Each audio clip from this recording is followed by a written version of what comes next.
Assalamualaikum anak-anak kelas 8.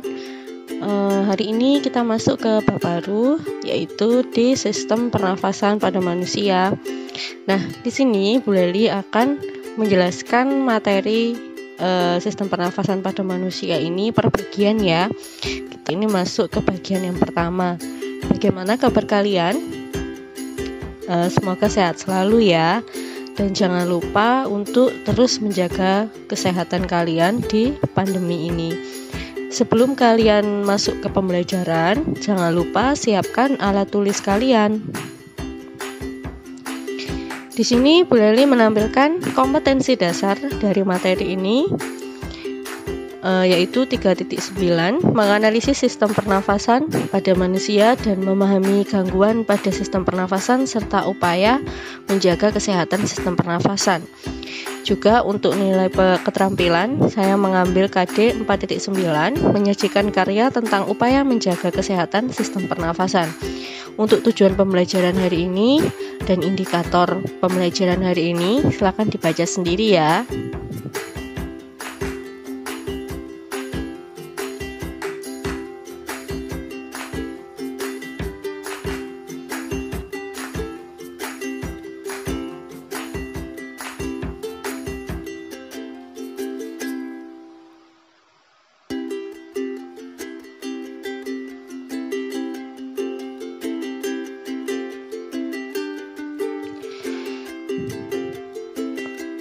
Kita wajib bersyukur kepada Tuhan Yang Maha Esa atas karunia kesuburan tanah dan adanya hujan, sehingga banyak tumbuh-tumbuhan yang dapat hidup untuk menyediakan oksigen bagi kita dan menyerap karbon dioksida dari kita.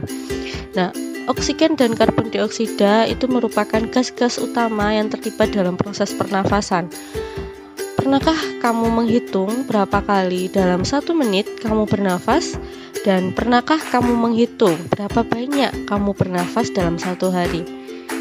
Coba pernah nggak terfikirkan dari kalian untuk pertanyaan tadi yang sudah saya sampaikan? Tentu di setiap detik kita bolak-balik bernafas dan sering sekali.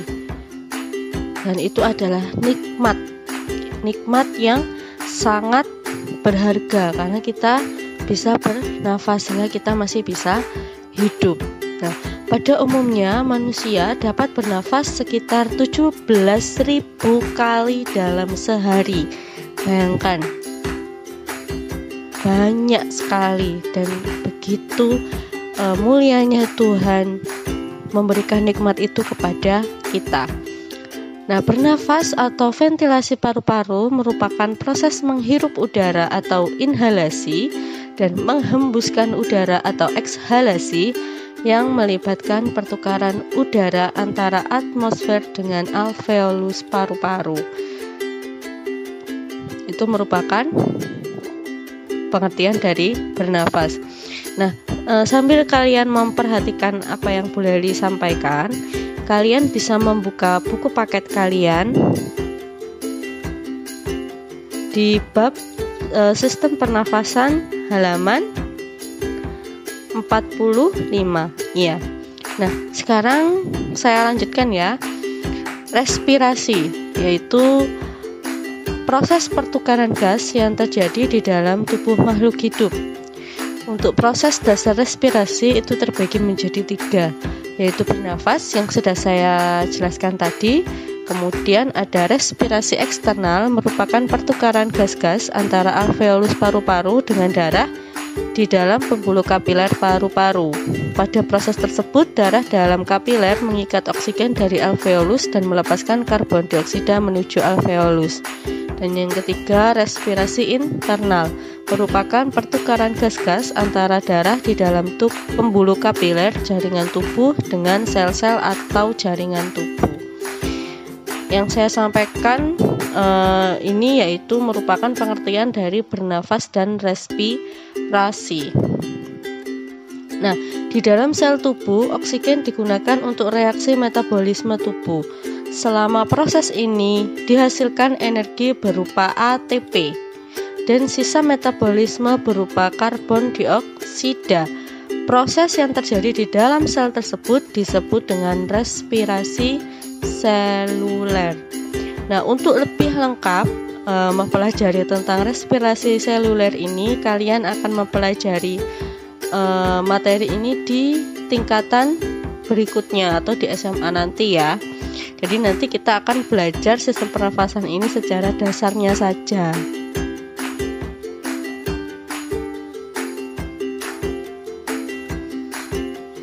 Sudah dibuka bukunya halaman 48 ya. Sebentar lagi saya akan masuk ke organ pernafasan manusia.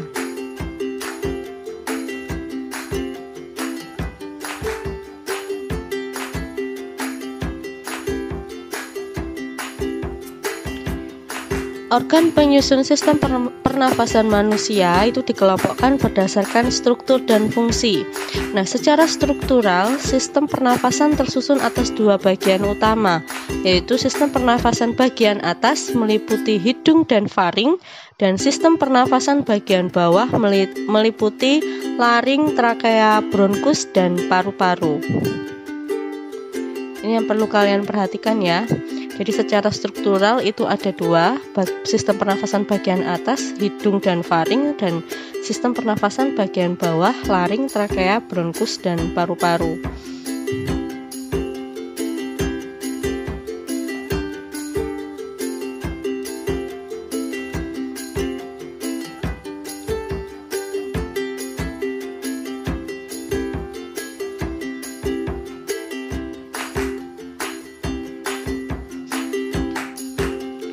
Nah, untuk secara fungsional, sistem pernafasan tersusun juga atas bagian dua utama, yaitu yang pertama disebut dengan zona penghubung, tersusun atas serangkaian rongga dari saluran yang saling terhubung, baik di luar maupun di dalam paru-paru. Bagian penghubung meliputi hidung, faring, laring, trakea, bronkus, dan bronkiolus. Fungsi dari bagian penghubung yaitu menyaring, menghangatkan, dan melembabkan udara serta menyalurkan udara menuju paru-paru.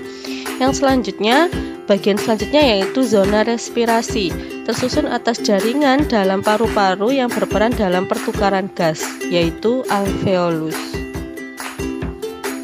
Bisa dipahami ya?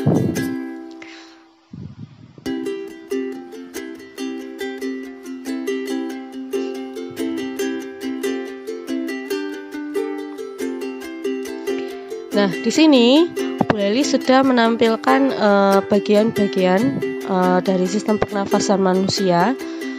Di situ ada rongga hidung, kemudian ada rongga mulut, ada faring, ada laring, ada trakea, ada bronkus, bronkiolus, ada paru-paru, ada alveolus, ya, ada epiglotis juga.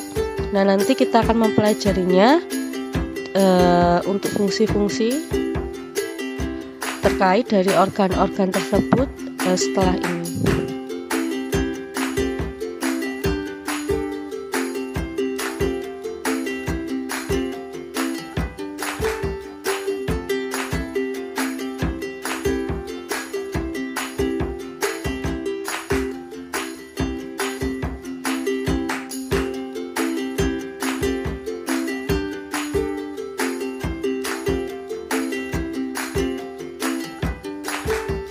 Kita masuk ke organ yang pertama, yaitu hidung. Hidung merupakan organ pernafasan yang langsung berhubungan dengan udara luar. Hidung dilengkapi dengan rambut-rambut hidung, selaput lendir, dan konka. Rambut-rambut hidung ini berfungsi untuk menyaring partikel debu atau kotoran yang masuk bersama udara. Selaput lendir berfungsi sebagai penangkap benda asing yang masuk terhirup saat bernafas, misalnya debu, virus, dan bakteri. Sedangkan konka mempunyai banyak kapiler darah yang berfungsi menyamakan suhu tubuh atau menghangatkan udara yang masuk ke paru-paru. Di situ juga sudah boleh ditampilkan gambar dari bagian-bagian hidung. Jadi tolong kalian perhatikan ya, letak-letaknya di mana saja. Untuk serabut saraf ke otak, ada serabut saraf pembau, ada tulang hidung, dan lain sebagainya. Oke, lanjut. organ yang selanjutnya yaitu faring, merupakan organ pernafasan yang terletak di belakang rongga hidung hingga rongga mulut dan di atas laring. Faring ini berfungsi sebagai jalur masuk udara dan makanan, ruang resonansi suara, serta tempat tonsil yang berpartisipasi pada reaksi kekebalan tubuh dalam melawan benda asing. Di sini sudah lebih jelas lagi gambarnya. Bisa kalian perhatikan letak faring di sebelah mana.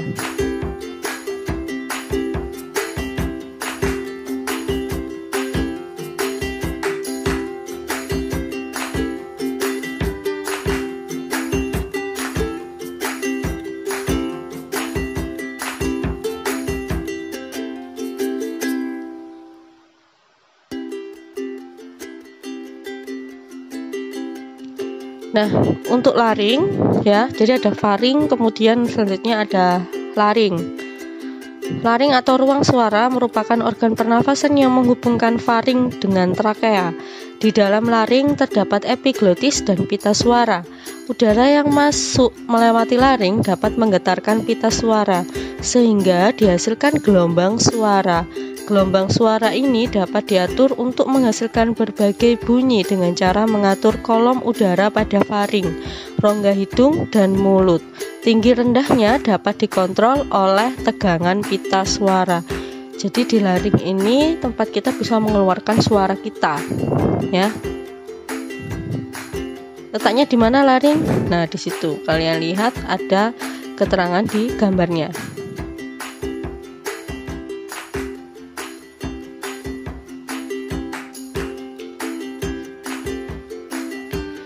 Selanjutnya ada trakea. Udara yang telah masuk ke laring selanjutnya masuk ke trakea atau batang tenggorokan. Trakea adalah saluran yang menghubungkan laring dan bronkus yang memiliki panjang sekitar 10-12 cm dengan lebar 2 cm. Dindingnya tersusun dari cincin-cincin tulang rawan dan selaput lendir yang terdiri atas jaringan epitelium bersilia. Fungsi dari silia pada trakea yaitu untuk menyaring benda-benda yang masuk ke dalam saluran pernafasan. Selanjutnya dari trakea kita ke bronkus. Pada bagian paling dasar pada trakea yaitu trakea bercabang menjadi 2. Percabangan trakea tersebut disebut dengan bronkus. Jadi bronkus merupakan percabangan dari trakea. Kemudian ke bronkiolus. Bronkiolus sendiri merupakan cabang-cabang kecil dari bronkus. Jadi ini sudah masuk ke dalam paru-paru. Oke. Nah, paru-paru itu merupakan alat pernafasan utama. Paru-paru terbagi menjadi 2 bagian, yaitu paru-paru kanan atau pulmodexter yang terdiri atas 3 lobus dan paru-paru kiri atau pulmosinister yang terdiri atas 2 lobus. Paru-paru sendiri dibungkus oleh pleura. Coba kalian cari apa itu pleura. Nah, selanjutnya saya masuk ke alveolus.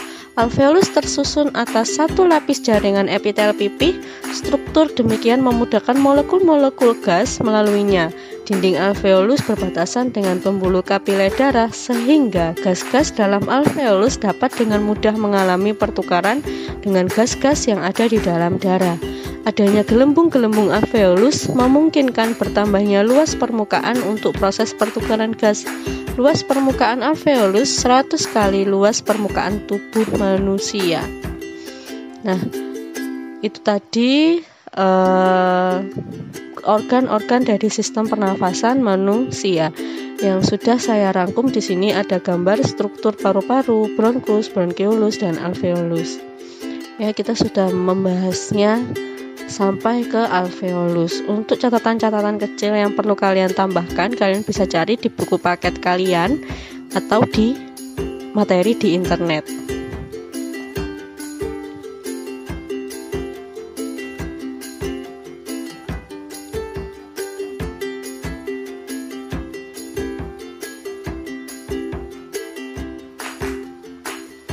Terima kasih sudah menyimak pembelajaran dari saya.